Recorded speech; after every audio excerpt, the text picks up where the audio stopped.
This is the continuing dialogue with our panelists, and today we're going to be hearing from people from the natural resource community as well as the regulatory and state community on our natural resources, and particularly our state water plan and water in general. And I want to welcome all of you. The last conversation over the last few hours was extremely interesting, and there were a number of ideas that were brought out that I think we all want to hold on to and keep this momentum going. I want to start, though, with you, Chris Thomas from US EPA. And one of the things that you mentioned is that we need to think big. We need to think sustainably. We need to think about community. We need to think about our economy, and we need to think about our environment. So what I would like to do is ask each of you, in the order that I end up deciding to assign it, I'd like to ask each of you if you were able to see the most meaningful aspect of your vision for South Carolina's water resources, what would it be? And if we could start with you, Mr. Thomas. I guess, is this on? Hello, there we go.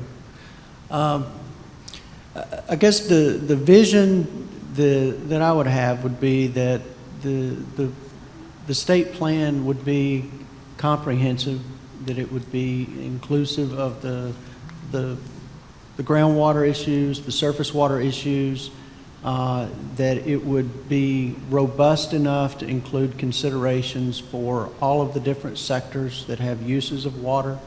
And that ultimately the plan that gets put in place and that would be implemented would protect the environment, would meet the economic needs of the business community of the state of South Carolina, that it would meet the needs of the municipalities and the citizens, and that it would be inclusive to the point that everybody's interests are represented in it. And that the process that you would use would be expansive enough that everybody's interests were considered, that people would actually play in the game of developing it in a meaningful way, and that there would be no hidden agendas that were kind of kept back, but that as a family of the people of the state of South Carolina, that y'all would come together with something that really took care of the needs of everybody and the environment. Thank you very much. We're going to go to the other end of the table, and let's start with you, Mr. Hamilton Davis, and then Mr. Dana Beach, both from Coastal Conservation League. And I want to, again, I'll repeat the question, but if you were able to see the most meaningful aspect of your vision for water resources, for South Carolina's water resources, implemented, what would it be? Well, I certainly come at this from the perspective of energy policy, energy regulation, and I think the direction we see our state heading is away from coal-fired power plants, which consume more water than any other energy, electricity generating resource, and they pose more challenges to our water resources in the form of mercury emissions and then also coal ash storage. So we've got all of our older coal plants in the state retired, but we've still got a lot left. And we're making decisions today about how we're going to meet future energy needs, and a key component of those decisions needs to be informed by things like impacts on water resources. We know that we've got a huge opportunity with solar, which technology costs have fallen. It's competitive with traditional generation. We need to incorporate that in a material way for meeting future energy demand.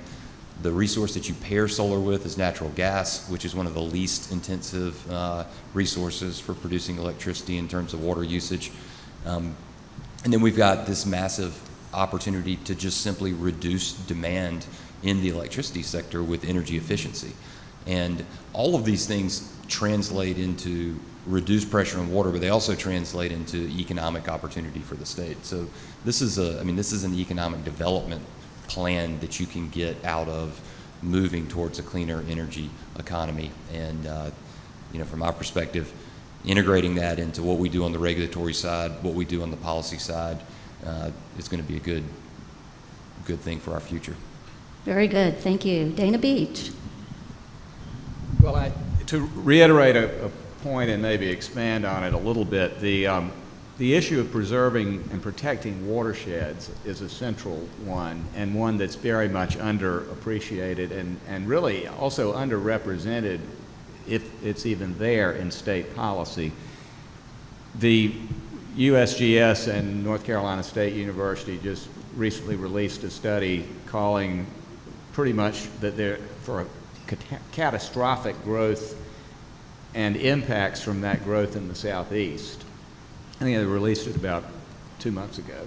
And whether it's accurate or not, I think most people understand that the growth of our metropolitan areas in the Southeast is dramatic, and that it does threaten critical water resources because it threatens critical watersheds. So the question is, how do we respond to that, and what types of mechanisms can we put in place? The beauty of South Carolina is that we have a very well-oiled machine in the land conservation arena. We know how to do land conservation well, efficiently, effectively, but what we lack are the financial resources to do more of it. And my suggestion was that we have some kind of a fund that would provide the resources to do that. Now, just one quick point on the subject of where that money would come from. Water is free.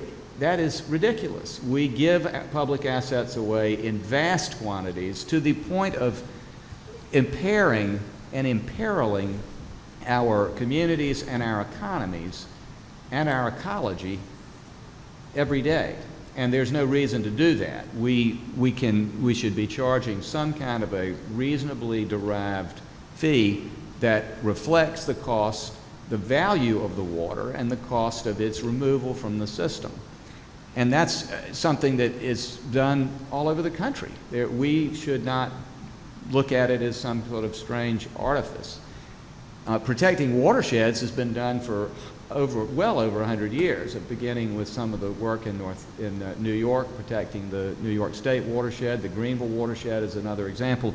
This is simply a matter of taking that concept and expanding it to look at all watersheds, and because they all drain in by definition to water bodies, and those water bodies are going to be critical for our future. Very good, thank you. And we're going to go back to this side of the table. And David Wilson from South Carolina DHEC, if you were able to see the most meaningful aspect of your vision for South Carolina's water resources implemented, what would it be?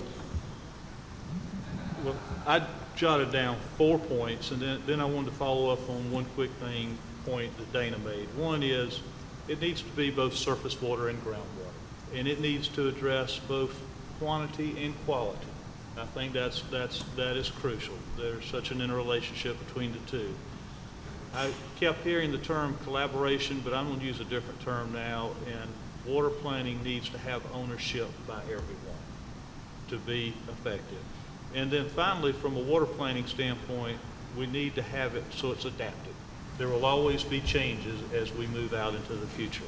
A point that Dana was making about protecting watersheds, back in the early 70s, whenever the Clean Water Act was passed and all the regulations developed by EPA and by the state really are strong at addressing point source impacts on water quality and not very good at addressing non-point sources.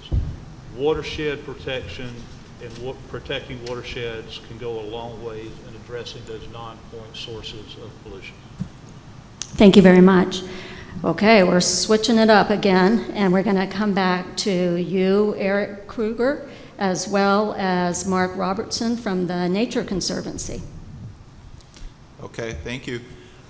The elements I would really like to see that would represent a realization of my vision would be that we really use our best existing science to address the now of our watersheds, and that we use that to incorporate the natural values as well as the human values, and recognize that those natural values are human values and that they have economic values as well, and that all of that is brought forward in whatever process we have in terms of collaboration and stakeholder involvement.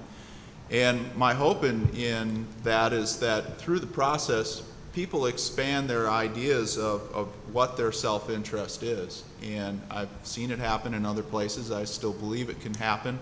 And it's a matter of really getting people together and having them see what information is available now so that we can make the best decisions that we can make now. And then in the future, I do think that big data and remote sensing is really, really advancing us forward in what we can do in the future, and that we need to incorporate that and incorporate principles of adaptability into whatever plan that we create. Lastly, I just really want to reinforce the points on green infrastructure and Dana's points on watershed protection. This has been critically overlooked. The grounding of the science of this is actually, is before the birth of Christ. It literally is. There are proven and written statements to support that. So we have known this for so long, and yet we have only begun to deploy it. And now we are just beginning to recognize the dollar value of that deployment. And so we can bring all that forward, and this planning process is an ideal environment to really bring all of that to bear and to educate all of each other, and again, come out with a result of truly expanded sense of self-interest. Thank you very much. And Mark Robertson. Yeah, thank you. I think there have been some great points made. One, I think the stakeholder process is not just a matter of everybody coming in and defining their stake, but as I think David said, that there's a sense of ownership, that the process is collaborative enough that coming out of it, people feel like this is their plan, they have some ownership of it, and that they have come to understand all aspects of what water planning means, so that we all, at the end of it, have an appreciation of the different aspects and are willing to make the tough decisions that govern our water resources that incorporate everyone's interests. Another point's been made that I'd like to emphasize is the idea of adaptive management. It's not like we have a plan and then we can all go back to what we were doing before. We're going to learn more as time goes on. We're going to get more sophisticated information, and we have to have an adaptive piece of this plan. And there's all these principles of adaptive management where there's a cycle of data collection, analysis, and then adjusting our plans to account for new information and new knowledge and new learning. And that whole adaptive management approach, I think, will be very important. And that has to be built into, some of the institutions and agencies that really are responsible for this. On the idea of natural infrastructure or green infrastructure, I wholeheartedly believe we have to incorporate protection of watersheds, protection of forests, wetlands, rural lands in watersheds.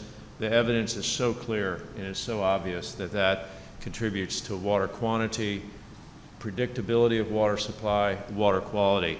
I would add to that protection of floodplains and thinking about shorelines and riparian areas. For example, in the Savannah River, we have an extraordinary opportunity where in this large river system, when you're in the coastal plain below Augusta, for example, most of the floodplain is intact. We have these enormous floodplain forests that still exist. They haven't been disconnected from the river. They haven't been diked and ditched and drained. They're forests and they've been harvested over time. So, the condition of the forest has changed a little bit, but essentially the floodplains are intact. That's true at a lot of our major river systems, and that's an enormous opportunity we have in South Carolina to think about natural infrastructure and to sustain that. To make that part of a water plan is protection of those floodplains as well as the watersheds upstream. Thank you very much, Mark Robertson. And now, Ken Rentiers, if we can ask you as well, what is the most meaningful aspect you believe from your vision for South Carolina water resources that you want to see implemented? Well, thank you. I really agree with most of what's already been said, but for me, the vision is a comprehensive plan that's a consensus built by all stakeholders, grounded in sound science, in order to provide reliable information to our decision makers and citizens, and that gives meaningful guidance for wise water resource management well into the future. And I agree that it also should incorporate large habitat protection projects, something that DNR has a long history of doing in collaboration with the Nature Conservancy and others. I think that's a vital part of that, and that's basically my vision, that it is grounded in sound science and utilizing the technology that Eric was referring to a little bit. There's so much out there that has changed since the 2004 iteration of our state water plan that we really need to upgrade it to those standards. Thank you very much. And Heather Nix from Upstate Forever. Well, thank you. Yeah, there have been a lot of great answers already. What I'd like to add is just really a focus on land use. So land use plays a tremendous role in both our water quality and our water quantity. And if we don't start looking at what does land use change with the additional population that's coming to our state, if we don't look at how that land use change is going to impact our water resources, then that's a big gap in how we can effectively make decisions. So we need to see what would the impacts be if we grow in different ways, and then we need to be able to use that information to hopefully help inform what type of development that we encourage. Thank you very much. Very informative answers. Sounds like the outline for the plan. But at the same time, I would like to ask, because I know the one thing we want to see are the actual actions that come out of the plan.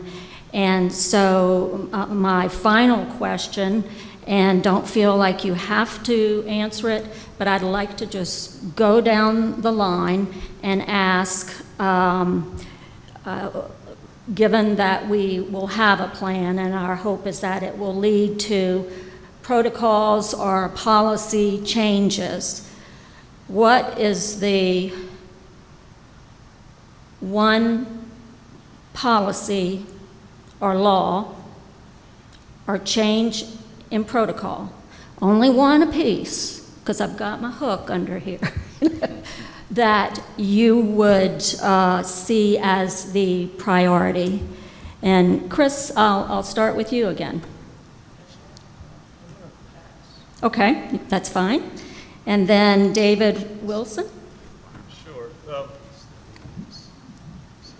I'm having a hard time pointing to one policy or regulation that I think would need to be changed. I think that the outcome of water planning can impact policy, it can impact regulations, but until we get that science piece to drive those changes or needed changes, I think it's hard to just anticipate exactly one thing that needs to be changed. Thank you. Ken Rentiers? Well, I agree with David. I guess the only thing that I would add is that we need to have stable, reliable funding, and that's something that Dana has mentioned and others. That's probably the biggest challenge when I look at it. It's very difficult to plan when you do not have any idea if you'll have the funding to do it. So some sort of policy change that institutes a stable source of funding for water planning. Thank you very much. And we'll start on this side. Heather Nix, if we can start with you. Sure. I would say from a statewide perspective, probably the most important policy that we could make changes to is the Surface Water Withdrawal Act. I think that there are some gaps in it that have obviously been discussed the last few days and the last few months, certainly. All large withdrawers need to go through a similar process. We need to make sure that we protect our in-stream flows adequately, and that the public has an opportunity to comment on those large water withdrawals. Thank you so much. Mark Robertson? Yeah, I think I would address the issue of safe yields and the science that goes into those, and really applying what we already know and the good science we have to take a look at how safe yields or standards are set and how they're calculated. Thank you so much. Eric Krueger. Yes, one principle I would really like to see in policy at the end of the day is the use of biologically based in-stream flow standards, and that we bring forward our best science on our in-stream biology to set those standards and apply processes that have been used around the country in various states to do that. This ability does exist out there, and I think we can do that and have the right people and data to make it real. Thank you so much. Dana Beach. Well, I'll go back to money. The value of the resource is indisputable, but also not well articulated. And I think that to the extent that we have a clearer sense of what the value of this public asset is, there will be more support for preserving it. And obviously, there are very sort of simplistic utility-based values, and then there are values beyond that that include aesthetic values and the like, and cultural values. But I think we've got to be serious about the fact that these are public resources, and every day they're being squandered, and they're being squandered because of the imbalance in the way we view them economically. Thank you so much. And if we can come back to you, Hamilton Davis. Yeah, so again, coming at this through the lens of energy policy, I think a comprehensive approach, comprehensive plan for a clean energy future in South Carolina, whether that's being driven by something like the EPA 111D rule, a congressional cap on carbon, or just our own state's desire to move into a future where when we get our energy, we don't need as much of it, and it's not as water intensive. We've got the energy efficiency, we've got the renewables. To do it, we need the plan and the roadmap to get us there. Thank you so much, and thank all of you. This has been very informative and very helpful. I'm Donna London with the Jim South Center on the Future at Clemson. This concludes our session on the continuing dialogue at the South Carolina Water Resources Conference. Obviously, we have a lot of work to do, and we have a lot of good people to help work with it to get it done. Thank you so much.